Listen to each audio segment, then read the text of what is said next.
geetan nuyi namni nu yaadu waan nu yaadu geetan booninaadha abbaa ishee bira dhattee baay'isa ween booyinaa fi mikinaatu maatii ishee bira deemte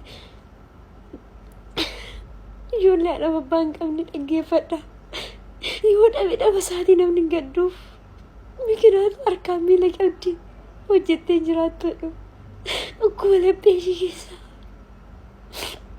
namni tokko ishiidhaan hubatu maalitti akka onnee ishee cabee maal nimsa waa irra addaatu. Achuma keessa turreeyyuu xiqqoo achitti liivii dhoowwanii ergaa rifiinnaa gadi booree laayivii dhoowwanii kana malee dhugumadha. Duun ishii dhuguma nutu gadi baaseyyuu akkasidha ishii yaawwe.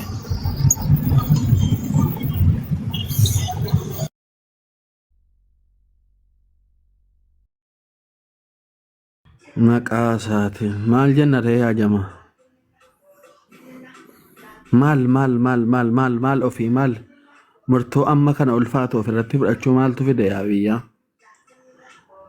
ammas warri komantiidha warri achi jiru dhagaa soba moo soba binaamin jettanu nagaa miti mataan keessan nagaa isaan nama guddaa nama sobuu miti. Galoonis hin soba jedhee yaadu anaanarra wal argine. Gaafa laawwee ko maal beektaa gaafa uummanni dhuguma dubbii akka tasaa gaafa ta'u uummatatti soba fakkaachuu danda'a.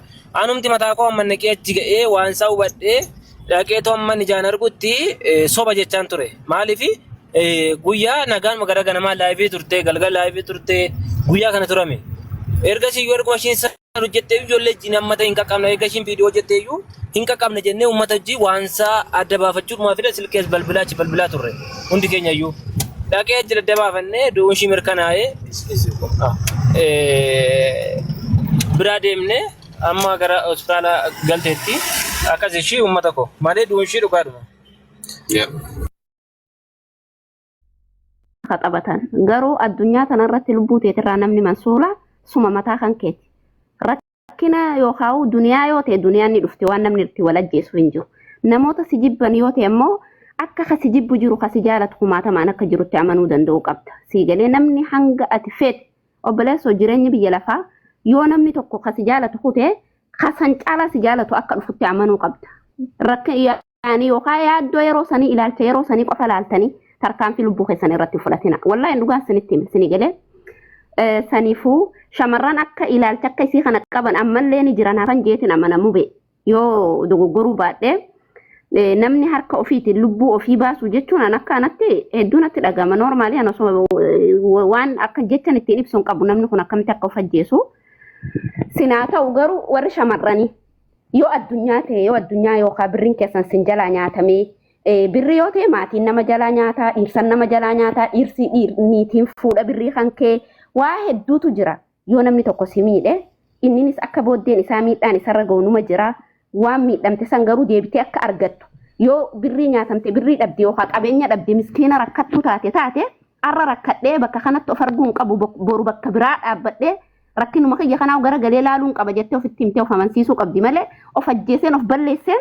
hoggooti baddee bara akkuma mubeen jee duutee jannaan wallahi lammaffaa deebi'uun hin jiru. An dhugaan sitti hima biyya duniyaa tanarraa carraa tokko qofa qabdan tokkichi isin qabdan garuu isuma amma jiraataa jirtan kan habiraa carraan tokko akka hin jirretti amana isini galee gaafa duutan garuu qaxxixaa yookaan jannata bakka gaarii deemtan isinitti hin fakkaatin bakkuma dha'iixasanu achumaa maaltu akka jiru maalitti beektan maaltu achirraa isinii dhufee argitan yaani yoo qabeenya kana dhabde yookaan jaalallee kana dhabde achitti maaltu akka si eegaa jiru beekta quba qabdanii maal dhageessan sanirra.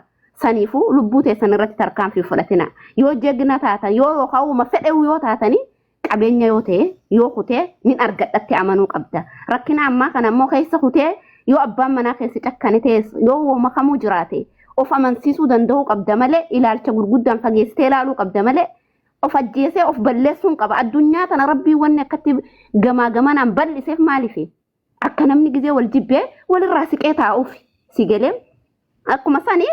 Addunyaas yoo ta'e dalagattee akka fiddetti akkuma tana fiddetti sanis fiduu dandeessa. Keessaafuu warri dhiirotaa jettanii of ajjeeftan. Obboleessoo jireenyi yeroo kamuu itti fufa. Tokko yoo si dhiisee kote tokkoon dhufa. Saniifuu goonkuma dhiiraa jettanii of hin ajjeesina. Duniyaas yoo ta'e duniyaa arrati fiddee arra dhabde tana boru akka fiduu dandeessutti ofitti amanuu qabda malee yoo ati duute duniyaa miti wallaahi warruma irraa duute sanitti bal'ifte akkanumaan sitti yoo dhiirotaas ta'es yoo dubartootaaf teessi namu waanuma ati irratti of ajjeefte sanitti bal'ifte malee bakka ati waan si dura jiru sana ofirraa ilaali dura of ajjeesuu duraan garoo kanatti wallahi wanni ishee kana hedduu natti dhaga'ame carraa keessanitti fufaame. Salaamu alaikum. Al tokko keessa buufadhu naa kennitanii jirra. Buufadhu Naziif wa alaikum salaam itti fufi. Rabbi biyyoota salphisu gadduute kabaja qabde namni du'e kabaja qaba maqaan isaas immoo du'aa jedhama. Isiirraan dubbannu isiin deemtetti nun dhageessu waan ta'eef garuu akka jirrutti nuti hin jirru uummanni Oromoo rumicha yookaan immoo dhuphee yeroo qoochoon dhiigu du'aarra namatti maakana furraafame. Immoo dhagaama. Ni dhagaama wanni dubbadhu. Ni dhagama. Akka uummata Oromootti utuu namni wayii duuf deemaa lubbuu